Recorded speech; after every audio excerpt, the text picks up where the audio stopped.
আসুন বোঝার চেষ্টা করি সন্ত্রাস এই শব্দটার আবিধানিক অর্থ কি। সন্ত্রাস শব্দটাকে কোনো সংজ্ঞা দেয়া খুবই কঠিন। এই শব্দটার অনেকগুলো সংজ্ঞা আপনারা পাবেন, আর অনেক সংজ্ঞায় পরস্পর বিরোধী। সংজ্ঞা জিনিসটা আসলে বায়বীয়, এটা বিভিন্ন সময়ে বদলায়, আর বদলানোর কারণ ভৌগোলিক অবস্থান এবং ঐতিহাসিক ঘটনা। সন্ত্রাস শব্দটার সংজ্ঞা দেয়া খুবই কঠিন, তবে অক্সফোর্ড ডিকশনারি অনুযায়ী বলা হচ্ছে যে সন্ত্রাস হলো কোনো হিংসাত্মক কাজের মাধ্যমে কোনো রাজনৈতিক লক্ষ্য অর্জন করা বা কোনো সরকারকে কোনো পদক্ষেপ নিতে বাধ্য করা। এই সন্ত্রাস শব্দটা প্রথমবারের মতো ব্যবহার করা হয়েছিল 1790-এর দশকে, সে সময় ফরাসি বিপ্লবে। আর এই 1790-এর দশকে একজন কূটনীতিক এডমান্ড বার্ক, একজন ব্রিটিশ কূটনীতিক, তিনি এই শব্দটা দিয়ে বুঝিয়েছিলেন সে সময় ফ্রান্সের জ্যাকোবিন সরকারকে। আর 1793 থেকে 94 সাল পর্যন্ত বলা হয়ে থাকে সন্ত্রাসের শাসনকাল, সন্ত্রাসের সময়কাল। আর ম্যাক্সিমিলিয়ান রবস্পিয়ার তিনি ছিলেন এই সরকারের প্রধান, আর এই সময়ের মধ্যে তিনি হাজার হাজার মানুষকে হত্যা করেছিলেন। তিনি গিলোটিন চড়িয়েছিলেন হাজার হাজার নিরীহ মানুষকে। ইতিহাস এখন আমাদের বলে যে রবস্পিয়ার তখন 5 লক্ষেরও বেশি মানুষকে অ্যারেস্ট করেছিল, আর তার মধ্যে 40,000 মানুষকে হত্যা করা হয়েছিল। 2 লক্ষেরও বেশি মানুষের হয়েছিল নির্বাসন, আরও 2 লক্ষেরও বেশি মানুষ জেলখানার ভেতরে অনাহারে আর অত্যাচারে মারা গেছে। তাহলে এই সন্ত্রাস শব্দটা প্রথম ব্যবহার করা হয়েছিল ফরাসি বিপ্লবের সময় বিপ্লবীদের বোঝানোর জন্য। আজকে আমাদের আন্তর্জাতিক মিডিয়া আছে, আর সেখানে একটা কমন স্টেটমেন্ট সেটা দেয়া হচ্ছে বারবার, বিশেষ করে পশ্চিমা মিডিয়ায়। আর সেই স্টেটমেন্টটা হলো সব মুসলমানই সন্ত্রাসী না, তবে সব সন্ত্রাসী মুসলমান।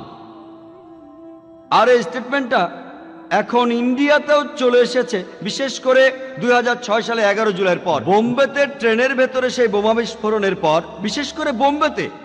আর এখন আমরা দেখি যে এমনকি ইন্ডিয়াতেও, বিশেষ করে বোম্বেতে, লোকজন একই কথা বলছে বারবার যে সব মুসলমানই সন্ত্রাসী নয়, তবে সব সন্ত্রাসী মুসলমান।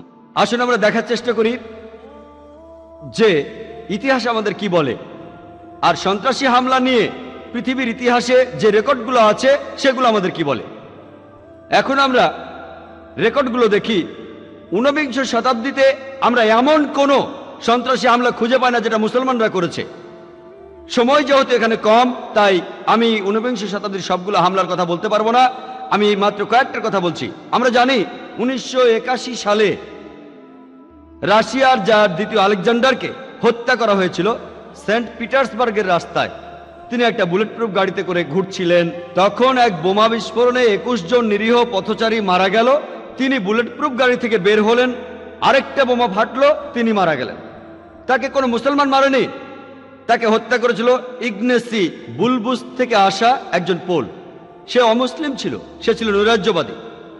আমরা জানি 1886 সালে শিকাগো শহরে হে মার্কেট স্কোয়ারে শ্রমিকদের মিছিলের মধ্যে একটা বোমা বিস্ফোরিত হয়েছিল, আর 12 জন নিরীহ মানুষ মারা গিয়েছিল। তাদের মধ্যে একজন ছিল ডি জেন নামে পুলিশ, আরো 7 জন আহত পুলিশ পরে হাসপাতালে মারা গিয়েছিল। এই ঘটনার জন্য যারা দায়ী তারা মুসলমান ছিল না, 8 জন নৈরাজ্যবাদী, সবাই অমুসলিম ছিল। যদি আমরা বিংশ শতাব্দীর সন্ত্রাসী হামলাগুলো ভালো করে দেখার চেষ্টা করি, আমরা জানি ইতিহাস আমাদের বলে যে 1901 সালের 6 সেপ্টেম্বরে সে সময়ে আমেরিকার প্রেসিডেন্ট উইলিয়াম ম্যাকিনলি তাকে লিওন নামে একজন নৈরাজ্যবাদী হত্যা করেছিল। লিওন তাকে 2 বার গুলি করেছিল, সে অমুসলিম ছিল। আর 1910 সালের 1 অক্টোবরে একটা বোমা বিস্ফোরিত হয়েছিল, আর সেটা হয়েছিল লস অ্যাঞ্জেলেসে টাইম নিউজ পেপার বিল্ডিংয়ে। এখানে 21 জন নিরীহ মানুষ মারা গিয়েছিল। এই বোমা বিস্ফোরণের জন্য যারা দায়ী তারা 2 জন ছিল খ্রিস্টান, তাদের নাম ছিল জেমস আর জোসেফ। তারা ছিল ইউনিয়ন লিডার, তারাও অমুসলিম ছিল। আমরা জানি যে 1914 সালের 28শে জুন সারায়েভোতে অস্ট্রিয়ার আর্কডিউক ফ্রাঞ্জ এবং তার স্ত্রী সোফিয়া একসাথে নিহত হয়েছিলেন। এখান থেকেই শুরু হয় প্রথম বিশ্বযুদ্ধ। আর এই হত্যাকাণ্ডের জন্য যে লোকগুলো দায়ী ছিল তাদের দলের নাম ছিল ইয়াং বসনিয়া, আর তাদের বেশিরভাগই ছিল সার্বিয়ান, তারাও অমুসলিম ছিল।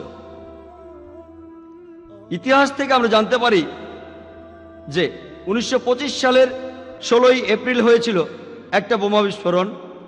ঘটনা ঘটেছিল বুলগেরিয়ার রাজধানী সোফায়ার সেন্ট ন্যাডিলিয়া চার্চে। এখানে 150 জনেরও বেশি নিরীহ মানুষ মারা গিয়েছিল, আহত হয়েছিল 500 জনেরও বেশি। এটা ছিল বুলগেরিয়ার নিজের মাটিতে তখন পর্যন্ত সবচেয়ে বড় সন্ত্রাসী আক্রমণ। আরেকটা কাজ করেছিল বুলগেরিয়ান কমিউনিস্ট পার্টি, তারাও অমুসলিম ছিল। আমরা জানি, ইতিহাস আমাদের বলে যে 1934 সালের 9ই অক্টোবর যুগোস্লাভিয়ার রাজা প্রথম আলেকজান্ডার, তাকে একজন বন্দুকধারী হত্যা করে যার নাম ছিল ভ্লাদা জার্জিভ। সেও একজন অমুসলিম ছিল। প্রথম যে আমেরিকান প্লেনটা হাইজ্যাক করা হয় সেটা কোনো মুসলমান করেনি, কাজটা করেছিল ওর্টিজ নামে এক অমুসলিম। সে প্লেনটা হাইজ্যাক করে নিয়ে যায় কিউবায়, আর পরে সেখানে রাজনৈতিক আশ্রয় নেয়। আমরা যদি সন্ত্রাসী আক্রমণের ইতিহাসটাকে দেখি তাহলে জানতে পারবো যে 1968-র 28শে আগস্ট গুয়েতেমালার অ্যাম্বাসেডার, তাকে হত্যা করেছিল একজন অমুসলিম। 1969 সালে জাপানের অ্যাম্বাসেডারকে ছুরি মেরে হত্যা করেছিল এক জাপানি অমুসলিম। ব্রাজিলের অ্যাম্বাসেডারকে ওই একই বছরে অপহরণ করে একজন অমুসলিম। সেই বিখ্যাত ঘটনা ওকলাহোমা বোম্বিং, সেটা হয়েছিল 1995 সালের 19শে এপ্রিল। সেখানে বোমা ভর্তি একটা ট্রাক ওকলাহোমার ফেডারেল বিল্ডিংয়ে আঘাত করে, মারা যায় 166 জন নিরীহ মানুষ, আহত হয় আরো কয়েকশো। প্রথম দিকে খবরের কাগজে লেখা হয়েছিল মধ্যপ্রাচ্যের ষড়যন্ত্র। দিনের পর দিন, কয়েকদিন পরে জানা গেল যে কাজটা দুজন ডানপন্থী দলের সমর্থকের, খ্রিস্টান, তাদের নাম তিমোথি আর টেরি। এরাই ওকলাহোমার ফেডারেল বিল্ডিংয়ে বোমা বিস্ফোরণটার জন্য দায়ী। তবে খবরটা যখন আসলো, কয়েকদিন কাগজে থাকলো, তারপর হাওয়া। তার আগে দিনের পর দিন মধ্যপ্রাচ্য ষড়যন্ত্র, মধ্যপ্রাচ্য ষড়যন্ত্র। দ্বিতীয় বিশ্বযুদ্ধের পর 1941 সাল থেকে 1948 সাল পর্যন্ত এই 8 বছরের মধ্যে 259টি সন্ত্রাসী আক্রমণ চালিয়েছে শুধুমাত্র ইহুদি সন্ত্রাসীরা। অনেকগুলো দল আছে, ইরগুন, ইস্টার্ন গ্যাং, হ্যাগানা। আর আমরা জানি কিং ডেভিড হোটেলের সেই বিস্ফোরণটার কথা। ঘটনাটা ঘটেছিল 1946 সালের 22শে জুলাই। বিস্ফোরণটা ঘটিয়েছিল ইরগুন, নেতৃত্বে ছিলেন মেনাকেন বেগান। এখানে 91 জন নিরীহ মানুষ মারা গিয়েছিল। তার মধ্যে 28 জন ছিল ব্রিটিশ, 41 জন আরব, 7 জন ইহুদি, এছাড়া আরো ছিল 5 জন। এই ইরগুন গ্রুপ আরবদের মতো পোশাক পরেছিল যাতে লোকজন মনে করে আরবরা এই ঘটনা ঘটিয়েছে। এটার জন্য দায়ী ছিলেন মেনাকেন বেগান। আর এটা ছিল ব্রিটিশ ম্যান্ডেটের বিরুদ্ধে ইতিহাসের সবচেয়ে বড় আক্রমণ। এখানে 91 জন মারা যায়। আর সেই সময়টাতে মেনাকেন বেগান তাকে 1 নম্বর সন্ত্রাসী বলে অভিহিত করেছে খোদ ব্রিটিশ সরকার। পরবর্তীতে কয়েক বছর পরে তিনি হলেন ইসরায়েলের প্রধানমন্ত্রী, আর তার আরো কিছুদিন পরেই তিনি শান্তিতে নোবেল প্রাইজ পেলেন। চিন্তা করেন, যে মানুষটা খুনি, যে মানুষটা খুন করেছে হাজার হাজার নিরীহ মানুষকে, সে প্রধানমন্ত্রী হয় ইসরায়েলের, আর কয়েকদিন পরে নোবেল প্রাইজ পায় শান্তিতে। আর তখন এই সন্ত্রাসী দলগুলি যেমন ইস্টার্ন গ্যাং, ইরগুন, হ্যাগানা, এই সব দলগুলি আর নেতারা যেমন Isaac Rabin, মেনাকেম began, Ariel Sharon, এরা সবাই পরে ইসরায়েলের প্রধানমন্ত্রী অথবা উচ্চপদস্থ কর্মকর্তা হয়েছিলেন। আর এরা সবাই যুদ্ধ করেছিল একটা ইহুদি রাষ্ট্রের জন্য। যদি পৃথিবীর ম্যাপটা দেখেন, 1945 সালের আগে ইসরায়েল নামে কোনো দেশ ছিল না, ইসরায়েল দেশটাই ছিল না। এই ইহুদি দলগুলি, এই দলগুলিকে সন্ত্রাসী বলে ডাকতো ব্রিটিশরা। তারা একটা ইহুদি রাষ্ট্রের জন্য লড়ছিল। পরে তারা শক্তি দিয়ে ইসরায়েল দখল করে আর প্যালেস্টাইনিদের তাড়িয়ে দেয়। এখন এই লোকগুলি প্যালেস্টাইনের লোকদের বলছে, যাদের দাবিটা আরো জোরালো, তাদের দেশ ফেরত চায়। এখন তাদেরকে সন্ত্রাসী বলে ডাকছে ইসরায়েলিরাই। চিন্তা করেন, হিটলার 60 লক্ষ ইহুদি মেরেছিলেন। তিনি ইহুদিদের বের করে দিয়েছিলেন। তারা প্যালেস্টাইনে যাবে কেন? প্যালেস্টাইনিরা তাদের জ্ঞাতি ভাইদের আমন্ত্রণ জানিয়েছিল, তারা যদি কোনো দেশ চায় তাহলে জার্মানিতে ফিরে যাওয়া উচিত, ইউরোপে যাওয়া উচিত। চিন্তা করেন, প্যালেস্টাইনিরা তাদের স্বাগতম জানিয়েছিল। ধরেন আপনার বাসায় একজন মেহমান আসলো, অচেনা সেই লোককে আপনি বাসায় থাকতে দিলেন, আর কিছুদিন পর সে আপনাকে বাসা থেকে বের করে দিল। আপনি দরজার সামনে বলতে থাকলেন, আমার ঘর ফেরত চাই, ফেরত দেন। লোকে আপনাকে বলবে সন্ত্রাসী। ঠিক এই ঘটনাই ঘটেছে। আজকে এই প্যালেস্টাইনিদের সন্ত্রাসী বলা হচ্ছে কেন? তারা তাদের দেশ ফেরত চায়। আর এখন পৃথিবীর মানুষ, বিশেষ করে উন্নত দেশগুলির মানুষ, তারা নির্বিকারভাবে এই অন্যায় মেনে নিচ্ছে। আমরা জানি যে জার্মানিতে ইতিহাস আমাদের বলে 1968 থেকে 1992 সাল পর্যন্ত রাডার মেন হফ গ্যাং তারা অনেক নিরীহ মানুষকে হত্যা করেছিল। ইটালিতে ইতিহাস থেকে আমরা জানতে পারি রেগ ব্রিগেডের কথা, তারাও অনেক নিরীহ মানুষকে হত্যা করেছে। এমনকি 1978 সালে তারা অপহরণ করে ইটালির প্রধানমন্ত্রী অ্যালডো মোরাকে, আর 55 দিন পর তাকে হত্যা করে। আরও যদি দেখেন এরকম দল, এরকম সন্ত্রাসী দল এমনকি জাপানেও আছে, দ্য জাপানিজ রেড আর্মি। তারা একটা বৌদ্ধ কাল্ট, ওম শিনরিকিও বৌদ্ধ কাল্ট। আর তারা একবার নার্ভ গ্যাস দিয়ে টোকিও সাবওয়েতে হাজার হাজার মানুষকে মারতে চেয়েছিল, কিন্তু ভাগ্য ভালো তারা খুব একটা সফল হতে পারেনি। সেখানে মারা গিয়েছিল মাত্র 12 জন। তবে 5700 জনেরও বেশি নিরীহ মানুষ এই ঘটনায় নার্ভ গ্যাসের কারণে আহত হয়েছিল। এরা সবাই বৌদ্ধ। ইংল্যান্ডে 100 বছরের বেশি সময় IRA, আইরিশ রিপাবলিকান আর্মি, বিভিন্ন আক্রমণ চালিয়ে যাচ্ছে ইংল্যান্ডের বিরুদ্ধে। এরা সবাই ক্যাথলিক, তবে তাদের ক্যাথলিক সন্ত্রাসী বলা হয় না, তাদের বলা হয় IRA। আর আমরা জানি তারা অনেক সন্ত্রাসী আক্রমণ চালিয়েছে। শুধুমাত্র 1972 সালে 3টা বোমা বিস্ফোরণ, প্রথমটাতে 7 জন মারা গেছে, দ্বিতীয়টা মারা গেছে 11 জন, তৃতীয়টা মারা গেছে 9 জন। 1974 সালে 2টো বিস্ফোরণ ঘটিয়েছে তারা গিলবার্ট বারে। তারা 5 জন নিরীহ মানুষকে হত্যা করেছে, আহত হয়েছে 44 জন। বার্মিংহাম বারে 21 জন নিরীহ মানুষ এই বিস্ফোরণে মারা যায়, আর 182 জন আহত হয়। সময় কম, তাই আমি সবগুলো আক্রমণের কথা বলতে পারছি না, সামান্য কয়েকটা বলছি, মাত্র কয়েকটার কথা। 1996 সালে তারা লন্ডনে একটা বোমা ফাটায়, সেখানে 2 জন মারা যায়, আহত হয় 100 জনের বেশি। এরপর 1996 সালে IRA বোমা ফাটায় ম্যানচেস্টার শপিং সেন্টারে, সেখানে আহত হয় 206 জন। 1998 সালে ব্যামব্রিজ বোমা বিস্ফোরণ, সেখানে 500 পাউন্ড ওজনের একটা বোমা ছিল একটা গাড়িতে, সেখানে 35 জন নিরীহ মানুষ আহত হয়েছিল। সেই একই বছরে ইতিহাস থেকে আমরা জানতে পারি ওম্যাগ বোমা বিস্ফোরণের কথা। 500 পাউন্ড ওজনের একটা বোমা ছিল একটা গাড়িতে, আর 29 জন নিরীহ মানুষ মারা গিয়েছিল, আহত হয়েছিল 330 জন। আর এই রেকর্ডগুলো লিখেছে অমুসলিমরাই, এগুলো কোনো মুসলমান লেখেনি। সব রেকর্ডই অমুসলিম সোর্স থেকে, অ্যামনেস্টি, বিবিসি। ইন্টারনেটে গিয়ে আপনিও চেক করে দেখতে পারেন। তবে প্রায় দেখা যায় যখন সংখ্যাটা বেশি তখন কিছুটা হেরফের হয়। যেমন আজকে জানলাম কতজন মারা গেছে, 296 জন, আরেকটা 94 জন, আরেকটা 93 জন। তাই আমি বললাম 290 জনেরও বেশি। যদি সংখ্যাটা অনেক বেশি হয় তখন কিছুটা কম বেশি বলা হয়, সংখ্যাটা কম হলে এটা হয় না। এসব কিছু অমুসলিমদের লেখা। 2001 সালে IRA বোমা ফাটালো বিবিসিতে, কিন্তু IRA কে কখনোই ক্যাথলিক সন্ত্রাসী বলে ডাকা হয় না। আজকে ইংল্যান্ডের সরকার খুব বেশি ভয় পাচ্ছে মুসলমান সন্ত্রাসীদের। আমি ঠিক জানি না এ পর্যন্ত ব্রিটিশ সরকারের ইতিহাসে কতগুলো বিস্ফোরণের ব্যাপারে তারা নিশ্চিত যে মুসলমানরা এগুলো করেছে। এমনকি 7 জুলাই লন্ডনে যে আত্মঘাতী বোমা হামলা হয়েছিল সেখানেও কোনো প্রমাণ পাওয়া যায়নি। সন্দেহ করা হচ্ছে তারা মুসলিম, এখনো প্রমাণিত হয়নি। 50 জনেরও বেশি মানুষ মারা গেছে, একটা রিপোর্ট বলছে 52 জন, আর একটা 56 জন। সেজন্য আমি বললাম 50 জনের বেশি। যদি তর্কের খাতিরে মেনেও নেই যে 2005 সালের 7 জুলাইয়ের সেই বোমা হামলা মুসলিমরা করেছিল, তারপরও তারা IRA ধারে কাছেও আসতে পারবে না। IRA কাছে এই বোমা হামলা হচ্ছে নস্যি। তারা এ পর্যন্ত হাজার হাজার মানুষ মেরেছে, তারপরও ইংল্যান্ডের সরকার মুসলিম সন্ত্রাসীদের নিয়ে চিন্তিত। IRA 100 বছরের বেশি সময় ধরে আছে, কিন্তু তারপর জর্জ বুশের পরামর্শ শোনার পর টনি ব্লেয়ার বেশি চিন্তিত মুসলিম সন্ত্রাসীদের নিয়ে। 100 বছরের পুরনো সে IRA নিয়ে অতটা চিন্তিত নন। আমরা ইতিহাস থেকে জানতে পারি যে স্পেন আর ফ্রান্সে সন্ত্রাসী সংগঠনের নাম ইটিএ।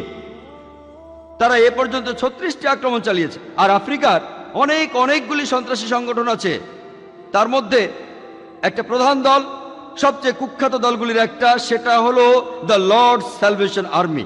এটা একটা খ্রিস্টানের সন্ত্রাসী দল। তারা বাচ্চাদের সন্ত্রাসী আক্রমণের জন্য প্রশিক্ষণ দিয়ে থাকে। আর শ্রীলঙ্কায় আপনারা এলটিটির কথা শুনেছেন, তামিল টাইগার্স। তারা এখন পৃথিবীর সবচেয়ে কুখ্যাত, সবচেয়ে হিংস্র সন্ত্রাসী সংগঠনগুলির মধ্যে একটি। তাদের সদস্যরা আত্মঘাতী বোমার ব্যাপারে এক্সপার্ট, আর তারা এমনকি বাচ্চাদেরও এ কাজে লাগায়, প্রশিক্ষণ দেয়, আর বাচ্চাদের দিয়েও তারা আত্মঘাতী হামলা ঘটায়। সাধারণভাবে আমরা প্যালেস্টাইনে আত্মঘাতী হামলাকারী বা ইরাকে আত্মঘাতী হামলাকারীর কথা শুনি, তবে ইতিহাস আমাদের বলে যারা এই আত্মঘাতী হামলা জনপ্রিয় করেছে তারা হলো এলটিটিই, তামিল টাইগার্স। এরা কারা? এরা হিন্দু। কিন্তু ইন্ডিয়ান রিপোর্টাররা তাদের হিন্দু সন্ত্রাসী বলে না, বলে এলটিটিই। এবার আমরা ইন্ডিয়ায় আসি। প্রায় দেখা যায় বেশিরভাগ সন্ত্রাসী আক্রমণের ক্ষেত্রে, বেশিরভাগ ক্ষেত্রেই বলা হয় কাশ্মীরি বিদ্রোহীদের কথা। সেটা ঠিক না ভুল তা নিয়ে পরে আলোচনা করা যাবে, কিন্তু এর মধ্যে কতবার আমরা শুনতে পাই জাস্টিস হসবেট সুরেশ, তিনি বললেন ইন্ডিয়াতে অনেকগুলো ঘটনা ঘটে যাওয়ার কথা। আমি ঠিক জানি না এই আক্রমণের মধ্যে কতগুলোর কথা আপনারা খবরের কাগজে পড়েছেন, কতগুলো। যারা এই ব্যাপারগুলোর সাথে জড়িত, যেমন জাস্টিস হসবেট সুরেশের মতো মানুষ বা যারা ফিল্ডে আছে তারা জানে, কিন্তু সাধারণ মানুষ এ ব্যাপারে কিছুই জানে না। যখনই সন্ত্রাসী আক্রমণের কথা বলা হয় বেশিরভাগ সময়ে লোকজন বলে মুসলমান সন্ত্রাসীদের কথা। কেন? ইন্ডিয়াতে প্রায় সবগুলো ধর্মের মানুষের মধ্যে সন্ত্রাসী সংগঠন আছে, প্রায় সবই। আমরা শিখ সন্ত্রাসীদের কথা জানি, বিন্দ্রানওয়ালা গ্রুপ পাঞ্জাবে। আমরা জানি যে ইন্ডিয়ান সরকার 1984 সালের 5ই জুন শিখদের স্বর্ণ মন্দির দখল করে, সেখানে 100 জন মানুষ মারা যায়। প্রতিশোধ হিসেবে কয়েক মাস পরে 1984 সালের 31শে অক্টোবর, সে সময় ইন্ডিয়ার প্রধানমন্ত্রী শ্রীমতী ইন্দিরা গান্ধী, তাকে হত্যা করে তারই একজন সিকিউরিটি গার্ড, সে ছিল শিখ। যদি আপনি সাউথ এশিয়ান টেররিজমের ওয়েবসাইটে যান, এটা মুসলমানরা বানায়নি, বানিয়েছে অমুসলিমরা। সেখানে সন্ত্রাসী আক্রমণের লিস্টটা দেখবেন, সব সন্ত্রাসী আক্রমণে মুসলমানদের যোগ্যতা খুবই কম, তবে মিডিয়ায় এই কথাগুলো কখনো বলা হয় না। আপনি উত্তর পূর্ব ইন্ডিয়ার প্রদেশগুলিতে যান, সেখানে ত্রিপুরায় যান, সেখানে খ্রিস্টান সন্ত্রাসী সংগঠন আছে, যেমন ATTF, all Tripura tiger force, NLFT, national liberation front of Tripura. তারা খ্রিস্টান, তারা অনেক হিন্দুকে মেরেছে। ইন্টারনেটে গেলে দেখতে পাবেন 4 জন হিন্দু খুন, 8 জন মারা গেছে। 2004 সালের 2রা অক্টোবর 44 জন হিন্দু মারা যায়, আরো অনেক আহত হয় এদের আক্রমণে। এরা খ্রিস্টান। আসামে আছে উলফা।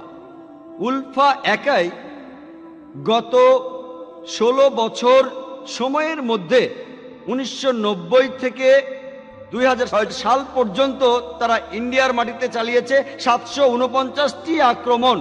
তারা কাশ্মীরি বিদ্রোহীদের লজ্জায় ফেলে দিয়েছে। 749টি নিশ্চিত সন্ত্রাসী আক্রমণ। তবে খবরের কাগজে আমরা শুধু কাশ্মীরিদের আক্রমণ সম্পর্কে জানতে পারি। আর মনে আছে কয়েক বছর আগে আলহামদুলিল্লাহ আমাকে প্রায় বলা হয় ইন্ডিয়া সহ পৃথিবীর বিভিন্ন জায়গায় কথা বলার জন্য। কাশ্মীর থেকে আমাকে অনেকবার বলা হয়েছে, তবে যাব কি যাব না এই দ্বিধাদ্বন্দ্ব ছিল। অবশেষে 2003 সালের সেপ্টেম্বরে ঠিক করলাম কাশ্মীরে যাব। সেখানে শ্রীনগরে একটা বক্তৃতা দিলাম।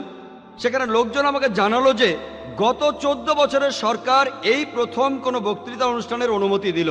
আমার বক্তৃতা অনুষ্ঠানের আয়োজন করা হয়েছিল কাশ্মীরের পোলো গ্রাউন্ডে, সেখানে হাজার হাজার লোক এসেছিল। এই অশান্ত অবস্থাতে সরকার আমাকে সিকিউরিটি দিয়েছিল। আমিও ভাবছিলাম মেশিন গান হাতে লোকগুলো আমার সাথে কেন। আমি সেখানে গুলমার, পেহেলগাম বিভিন্ন জায়গায় বক্তৃতা দিলাম, আর আমার মনে হয়নি যে সিকিউরিটির প্রয়োজন আছে। এরপর আমি আসামে গেলাম বক্তৃতা দিতে।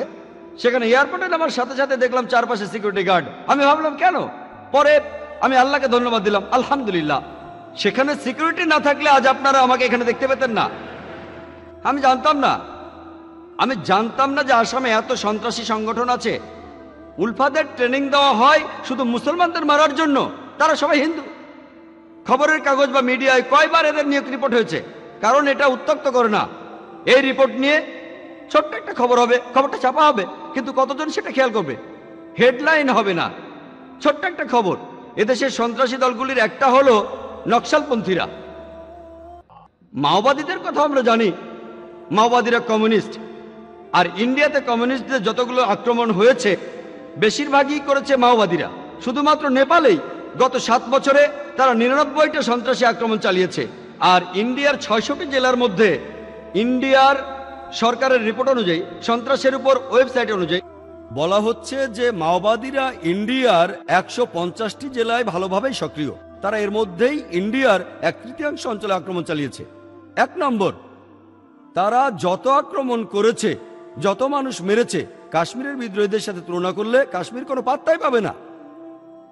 মাওবাদীরা ইন্ডিয়ার জন্য আরো বড় হুমকি, কিন্তু তারপরও আমরা দেখি যে সরকার মুসলিম সন্ত্রাসীদের নিয়েই বেশি চিন্তিত। কেন?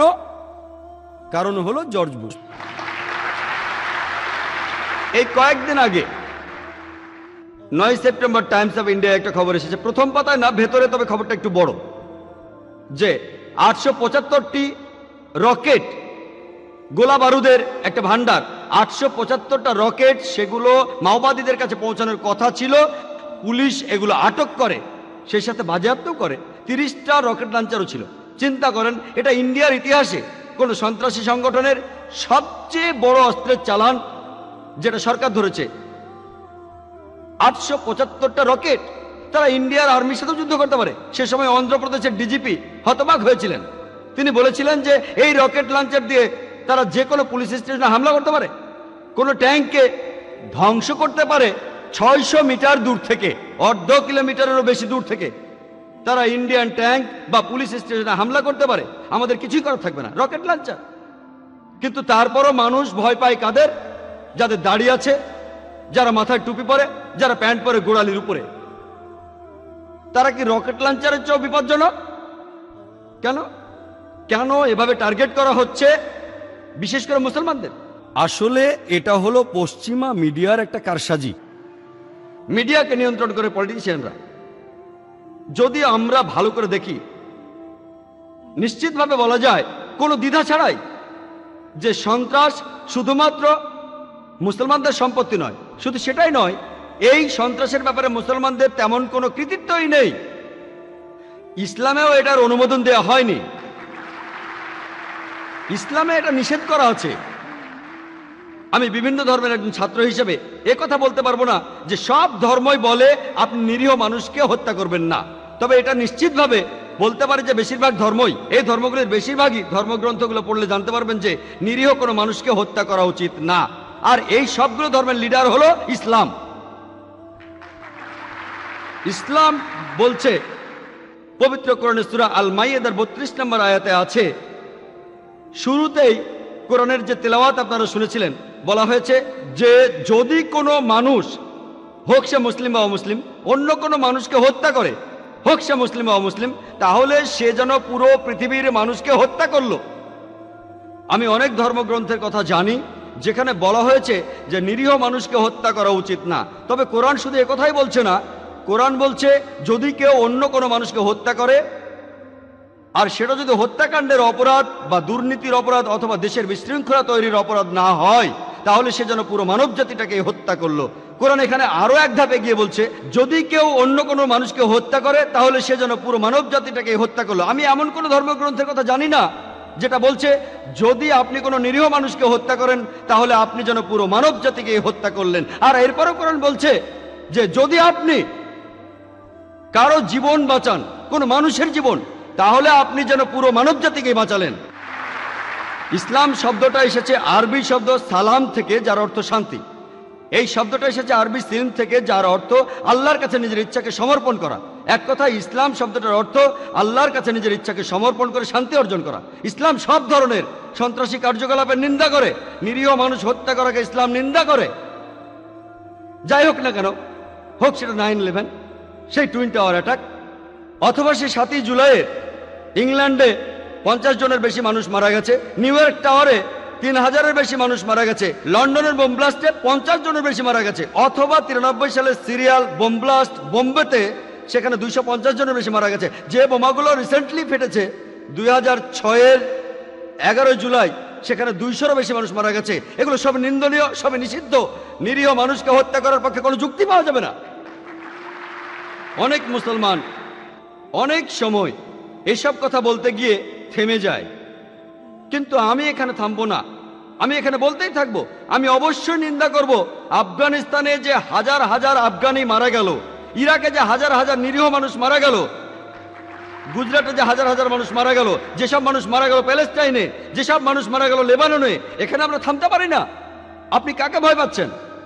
সব ধরনের সন্ত্রাস যেখানে নিরীহ মানুষ মারা যায় সেগুলোর নিন্দা করা উচিত, সেটা মুসলমান করুক বা অমুসলিম করুক।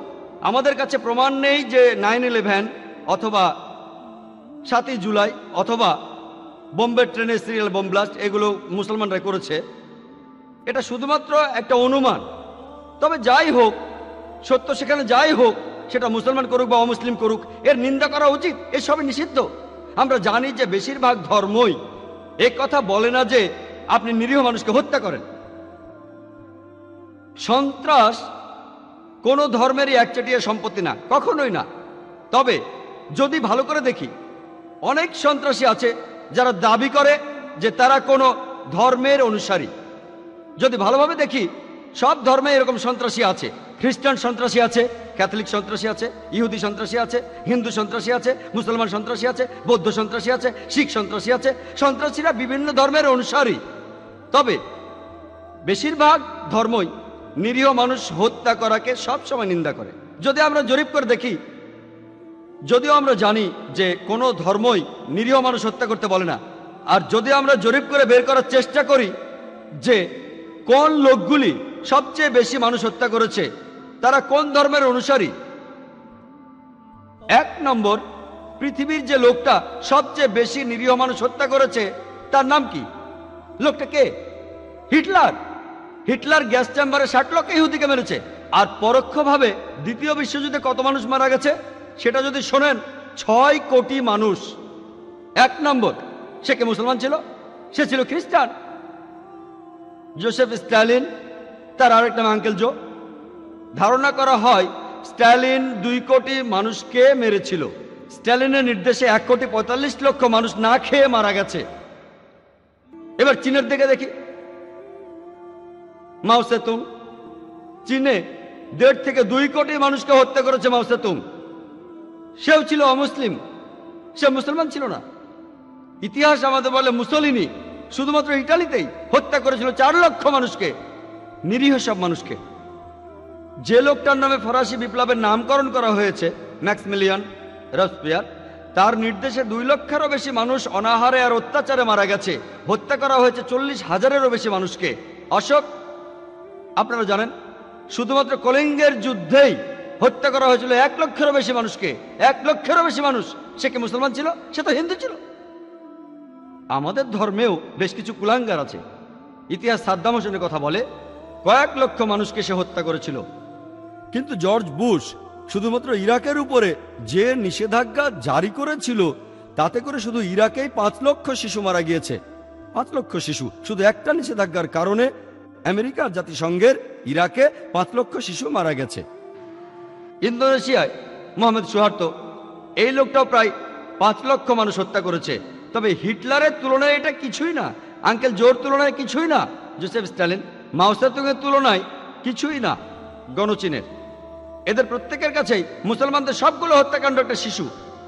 আমি কথা বলছি না যে এই লোকগুলো তাদের ধর্ম ঠিকভাবে মেনে চলতো, তারা কেউ ধার্মিক ছিল না, তাহলে তারা কখনোই এভাবে মানুষ হত্যা করতে পারতো না।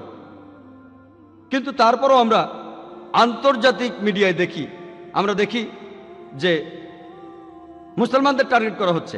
মুসলমানদের বলা হচ্ছে মৌলবাদী, তারা চরমপন্থী, বলা হচ্ছে সন্ত্রাসী। এই মৌলবাদী শব্দটার অর্থ আসলে, মৌলবাদী শব্দটার অর্থ হলো যে কোনো মানুষ একটা নির্দিষ্ট বিষয়ের মূলনীতি অনুসরণ করে। উদাহরণস্বরূপ, যদি কেউ ভালো বিজ্ঞানী হতে চায়, তাকে বিজ্ঞানের মূল নীতিগুলো জানতে হবে আর অনুসরণ করতে হবে।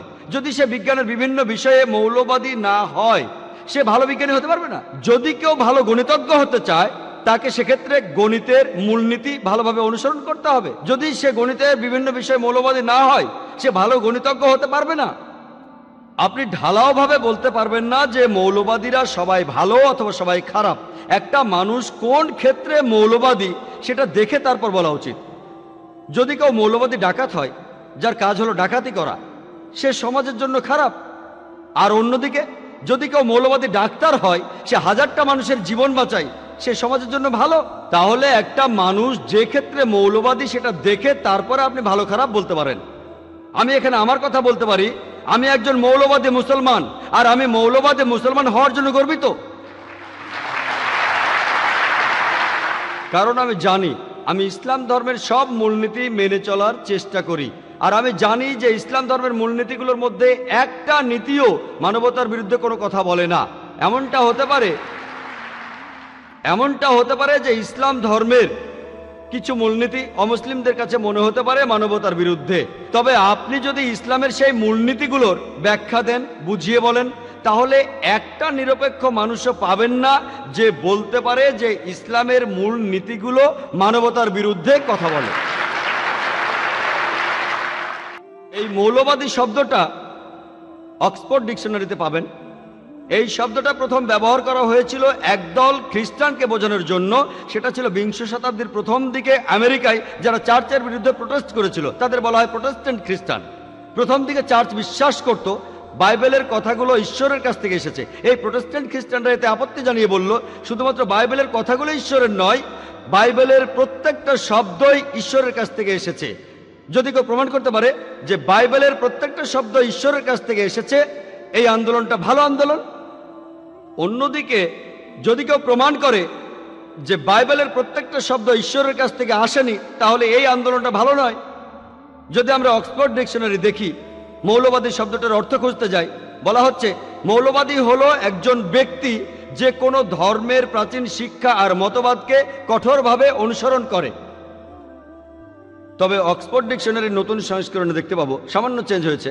নতুন সংস্করণ বলছে যে মৌলবাদী হলো একজন ব্যক্তি যে কোনো ধর্মের প্রাচীন শিক্ষা বা মতবাদকে কঠোরভাবে মেনে চলে, বিশেষ করে ইসলাম। এখন বিশেষ করে ইসলাম এই শব্দটা নতুন করে জুড়ে দেওয়া হয়েছে। যখনই মুসলমান শব্দটা শুনবেন, আপনি ভাববেন যে সে মৌলবাদী, সে চরমপন্থী, সে সন্ত্রাসী। আর অনেক মুসলমানকে দেখবেন তারা বলবে আমি মৌলবাদী না, আমি চরমপন্থী না। আমি বলছি আমি একজন চরমপন্থী। আমি চরম সৎ, চরম ন্যায়পরায়ণ, চরম দয়ালু, চরম শান্তিকামী, চরম ক্ষমাশীল। জানি না এখানে অপরাধ কি যদি আমি চরম ন্যায়পরায়ণ হই, চরম সৎ হই, চরম দয়ালু হই, ক্ষমাশীল হই। মাঝে মধ্যে হলে চলবে না। যখন আপনার সুবিধা হবে তখন ন্যায়পরায়ণ হবেন, আর সুবিধা না থাকলে হবেন না। আপনাকে চরম ন্যায়পরায়ণ হতে হবে, কোরআন সেটাই বলছে। আমাদের ধর্মীয় গ্রন্থ সর্বশক্তিমান আল্লাহর বাণী আমাদের পুরোপুরি ন্যায়বান হতে বলছে। আংশিকভাবে ন্যায়বান হলে চলবে না। যখন আমার দরকার সে সময় ন্যায় বিচারের কথা, অন্য সময় না। তাহলে সমস্যা কোথায়? আমি পৃথিবীর সব মানুষকে প্রশ্ন করতে চাই, আমাকে বলতে পারবেন চরম সৎ হওয়া অন্যায়, চরম ন্যায়বান হওয়া অন্যায়, চরম শান্তিকামী হওয়া অন্যায়? আমাদের চরমপন্থী হতে হবে, তবে সেটা হবে সঠিক পথে। তাই যদি কেউ আমাকে চরমপন্থী বলে, আমাকে তো চরমপন্থী মুসলমান হতেই হবে। চরমপন্থী মুসলমান হলেই একজন ভালো মুসলমান হতে পারবো, না হলে হতে পারবো না। আমি জানি এই শব্দটার অর্থ এখন অনেক রকম করা হচ্ছে, সংজ্ঞা সবসময় বদলাতে থাকে। এখন আমাদের টেবিলটা উল্টে দিতে হবে। আংশিকভাবে কোরআন মানলে চলবে না, আমাদের চরমভাবে পুরোপুরিভাবে কোরআন মেনে চলতে হবে। পবিত্র কোরআনের সূরা আল বাকারার 208 নম্বর আয়াতে আল্লাহ তাআলা বলেছেন, সর্বাত্মকভাবে ইসলামে প্রবেশ করো। আজকে মুসলমানদের বলা হচ্ছে সন্ত্রাসী। সন্ত্রাসের সহজ সাধারণ সংজ্ঞা হলো যে লোক অন্যকে সন্ত্রস্ত করে। উদাহরণস্বরূপ, একজন অপরাধী পুলিশ দেখলে সন্ত্রস্ত বোধ করে, তাহলে এই অপরাধীর জন্য পুলিশ হলো সন্ত্রাসী। এভাবে দেখলে আমি বলবো প্রত্যেক মুসলমানের সন্ত্রাসী হওয়া উচিত। যখন কোনো অপরাধী কোনো মুসলমানকে দেখবে সে সন্ত্রস্ত হবে, যখনই কোনো ধর্ষক কোনো মুসলমানকে দেখবে সে সন্ত্রস্ত হবে, কোনো ডাকাত যদি মুসলমানকে দেখে সে সন্ত্রস্ত হবে, কোনো সমাজবিরোধী লোক মুসলমানকে দেখলে সন্ত্রস্ত হবে। এ কথাই বলা হয়েছে পবিত্র কোরআনের সূরা আনফালের 60 নম্বর আয়াতে, এত দ্বারা তোমরা সন্ত্রস্ত করিবে আল্লাহর শত্রুকে। যে লোকগুলো নিরীহ মানুষদের মারে, যারা মানবতার বিরুদ্ধে কোরআন বলছে, তাদের মনের মধ্যে ভয় সৃষ্টি করো। আমি জানি যে সাধারণভাবে সন্ত্রাস শব্দটার অর্থ নিরীহ মানুষকে সন্ত্রস্ত করা। এভাবে দেখলে কোনো মুসলমানেরই উচিত না নিরীহ মানুষকে সন্ত্রস্ত করা। ইসলামে এটা নিষিদ্ধ আছে। আমরা জানি যে অনেক সময় দুটো আলাদা বিশেষণ দেয়া হয় একই মানুষকে, একই ব্যক্তিকে, একই কাজকে। 60 বছর আগে ইন্ডিয়া শাসন করত ব্রিটিশ সরকার। তখন অনেক ইন্ডিয়ান দেশের স্বাধীনতার জন্য যুদ্ধ করত। এই ইন্ডিয়ানরা যারা দেশের স্বাধীনতার জন্য যুদ্ধ করত, তখন ব্রিটিশ সরকার তাদেরকে বলতো সন্ত্রাসী। কিন্তু আমরা ইন্ডিয়ানরা তাদের বলি মুক্তিযোদ্ধা, দেশপ্রেমিক। একই লোক, একই কাজ, দুটো আলাদা বিশেষণ। যদি আপনি ব্রিটিশ সরকারের সাথে একমত হন যে ইন্ডিয়াকে শাসন করার অধিকার তাদের আছে, তাহলে আপনি এই লোকগুলোকে বলবেন সন্ত্রাসী। যদি সাধারণ ইন্ডিয়ানদের সাথে একমত হন যে ব্রিটিশরা ইন্ডিয়াতে ব্যবসা করতে এসেছে, আমাদের শাসন করার অধিকার তাদের নেই, তাহলে আপনি এদের বলবেন দেশপ্রেমিক, মুক্তিযোদ্ধা। এই ব্রিটিশ সরকার তারা ভগৎ সিং, চন্দ্রশেখর আজাদ, সুভাষচন্দ্র বোসকে বলছে সন্ত্রাসী। আমরা সেটা মানি মোটেই না। শুধুমাত্র আমেরিকানরা বলছে অথবা ব্রিটিশরা বলছে বলে মেনে নিতে হবে এমন না। আমরা সুবিচারের জন্য লড়াই করব। তারা দেশপ্রেমিক, মুক্তিযোদ্ধা। সেজন্য যখনই আপনি কোনো মানুষকে একটা লেবেল দেবেন, আপনাকে আগে দেখতে হবে সে আসলে কিসের জন্য লড়াই করছে। পৃথিবীর ইতিহাসে এরকম অনেক উদাহরণে আছে, সময় কম তাই সবগুলো বিস্তারিত বলতে পারবো না। আমি এখানে আমেরিকার স্বাধীনতা যুদ্ধের একটা উদাহরণ দিচ্ছি। এটা হয়েছিল অষ্টাদশ শতাব্দীতে। আর আমরা জানি 1775 সালে সেই স্বাধীনতা যুদ্ধে অনেক আমেরিকানই স্বাধীনতার জন্য লড়াই করেছিল। ব্রিটিশরা তখন আমেরিকা শাসন করত। যেসব আমেরিকান যুদ্ধ করেছিল, ব্রিটিশ সরকার তাদের বলতো সন্ত্রাসী। এই সন্ত্রাসীদের মধ্যে 1 নম্বরে ছিল বেঞ্জামিন ফ্রাঙ্কলিন আর জর্জ ওয়াশিংটন। আমরা জানি যে এই লোকগুলোকে সেই সময় ব্রিটিশ সরকার বলতো 1 নম্বর সন্ত্রাসী। জর্জ ওয়াশিংটনকে বলা হতো 1 নম্বর সন্ত্রাসী। পরবর্তীতে তিনিই হলেন আমেরিকার প্রথম প্রেসিডেন্ট। তাহলে সেই একই লোক যিনি ছিলেন 1 নম্বর সন্ত্রাসী, তিনিই পরে হলেন আমেরিকার প্রেসিডেন্ট। এভাবে তিনি জর্জ বুশ সহ আমেরিকার সব প্রেসিডেন্টেরই গডফাদার হলেন। চিন্তা করেন, একই লোককে ব্রিটিশরা বলতো সন্ত্রাসী, এখন তারা মিত্র, সবচেয়ে ভালো বন্ধু। সময়ের সাথে বদলে যায়, ইতিহাসের উপর ভিত্তি করে, ভৌগোলিক অবস্থানের উপর ভিত্তি করে। আমরা এখান থেকে যেটা বুঝতে পারছি সেটা হলো, যে ক্ষমতায় থাকে সে যে লেবেল লাগে সেটা স্থায়ী হয়ে যায়। ক্ষমতায় থাকলেই হলো। বর্তমানে আমেরিকা সবচেয়ে ক্ষমতাবান, মিডিয়াও তাদের সাথে আছে। তারা যাকে সন্ত্রাসী বলে সেটা লেবেল লেগে যায়, স্থায়ী হয়ে যায়। 2001 সালের ডিসেম্বরে আমি অস্ট্রেলিয়া গিয়েছিলাম 9/11-এর সেই ঘটনার কয়েক মাস পরে। সেখানে আমি ফার্স্ট লেকচার দিয়েছিলাম পার্থে। একটা লেকচারের টপিক ছিল ইসলামের আলোকে জিহাদ এবং সন্ত্রাস। সেখানে আমার কাছে প্রথম যে প্রশ্নটা এসেছিল সেটা করেছিল পার্থে আমেরিকার কনসাল জেনারেল। তার প্রথম প্রশ্নটা ছিল, ডাক্তার জাকির নায়েক, আপনার কি মনে হয় ওসামা বিন লাদেন একজন সন্ত্রাসী? আমি তাকে বললাম, ওসামা বিন লাদেনের কথা যদি বলা হয়, আমি জানি না, কখনো দেখা হয়নি, জিজ্ঞাসাবাদও করিনি, সে আমার বন্ধু না, আবার শত্রুও না। শুধু বিবিসি আর CNN এর নিউজ রিপোর্ট শুনে আমি এর উত্তর দিতে পারবো না। যদি বিবিসি আর CNN শুনে এর উত্তর দিতে চান, তাহলে আপনাকে বলতেই হবে সে একজন সন্ত্রাসী। কিন্তু পবিত্র কোরআনে সূরা হুজুরাতে 6 নম্বর আয়াতে উল্লেখ আছে, যদি তোমার কাছে কোনো বার্তা আসে সেটা পরীক্ষা করে তারপর অন্য কাউকে বলো। আর সেজন্য ওসামা বিন লাদেনের কথা যদি বলতে হয়, আমি এটা বলতে পারবো না সে আসলে একজন সন্ত্রাসী কিনা, সে আমার বন্ধু না, শত্রু না, জিজ্ঞাসাবাদও করিনি। কিন্তু এই কথা ভালোভাবে বলতে পারি, আমাদের কাছে নিশ্চিত প্রমাণ আছে। ভালোভাবে তারা মিডিয়াকে কন্ট্রোল করে, সেই বিবিসি CNN থেকেই। আমরা জানি যে আফগানিস্তানে হাজার হাজার নিরীহ আফগানকে হত্যা করা হয়েছে, ইরাকে হাজার হাজার নিরীহ ইরাকিকে হত্যা করা হয়েছে। ধরুন আমি মেনে নিলাম 9/11-এ তারা বলে যে এটা ওসামা বিন লাদেনই করেছে, প্রমাণ নেই, শুধু অনুমান। যখন আফগানিস্তান সরকার প্রমাণ দেখতে চাইলো, জর্জ বুশ প্রমাণ দেখালেন টনি ব্লেয়ারকে, পারভেজ মোশাররফকে। আর আমরা যদি তর্কের খাতিরে এটা মেনেও নেই যে ওসামা বিন লাদেনই কাজটা করেছে, মানলাম, তবে এজন্য কি হাজার হাজার নিরীহ মানুষকে মেরে ফেলা যায়? সাধারণ আন্তর্জাতিক পর্যায়ে বিচারের জন্য বন্দি বিনিময় প্রথা আছে। যদি কোনো দেশে অপরাধ করে কেউ আরেক দেশে পালিয়ে যায়, সে দেশ থেকে তাকে আপনি ফেরত আনতে পারেন। যেমন ধরেন ইন্ডিয়া আর ইংল্যান্ডের মধ্যে বন্দি বিনিময় প্রথা আছে। এই তো কয়েক বছর আগে ইন্ডিয়ার মিউজিক ডিরেক্টর নাদিম, ইন্ডিয়া সরকার বলল যে সে একটা খুনের সাথে জড়িত, তখন সে চলে গেল ইংল্যান্ডে। ইংল্যান্ডের সাথে ইন্ডিয়ার বন্দি বিনিময় প্রথা আছে, কিন্তু ইন্ডিয়ান আদমিকে ফেরত চাইলে ইংল্যান্ড বলল আগে প্রমাণ দেখান সে অপরাধী। ইন্ডিয়া থেকে অনেক লোক ইংল্যান্ডে গেল, ইন্ডিয়ার পুলিশও গিয়েছিল, কিন্তু প্রমাণ করতে পারেনি। তারা সেখানে নাদিমের আইনজীবীর খরচটাও দিতে বাধ্য হয়েছিল। তারপর ভোপাল গ্যাস ট্র্যাজেডি, আমরা জানি সেখানে হাজার হাজার নিরীহ ইন্ডিয়ান মারা গিয়েছিল। ঘটনার জন্য যে দায়ী সে আমেরিকায় চলে গেল। ইন্ডিয়ার সরকার কেন সেই দায়ী লোকটার জন্য আমেরিকা আক্রমণ করছে না? কেন তারা এখন আক্রমণ করছে না? এটা প্রমাণিত। ইউনিয়ন কার্বাইড, হাজার হাজার নিরীহ মানুষ মারা গিয়েছিল, আরো অনেকে সারা জীবনের জন্য পঙ্গু হয়ে গিয়েছিল, পালিয়ে গেল। আমাদের মধ্যে বন্দি বিনিময় প্রথা থেকেও কিছু হলো না। আফগানিস্তান আর আমেরিকার মধ্যে বন্দি বিনিময় প্রথা নেই, তারপরও যদি তর্কের খাতিরেও মেনে নেয় যে ওসামা বিন লাদেনই কাজটা করেছে, তারপরও এই অজুহাতে আপনি হাজার হাজার নিরীহ মানুষকে মারতে পারেন না। সেখানে 3 থেকে 5 হাজারেরও বেশি আফগানকে হত্যা করা হয়েছে। এর কয়েক বছর পরে তারা ইরাকে গেল।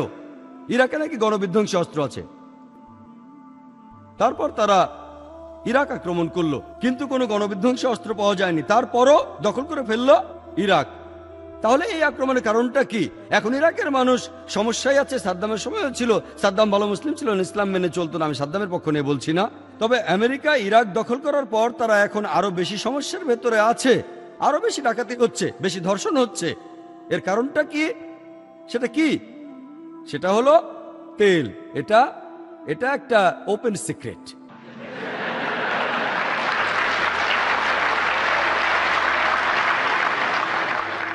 আমি সে সময় আমেরিকার কনসুলেটকে বলেছিলাম, আমার মত অনুযায়ী 1 নম্বর সন্ত্রাসী হলো জর্জ বুশ।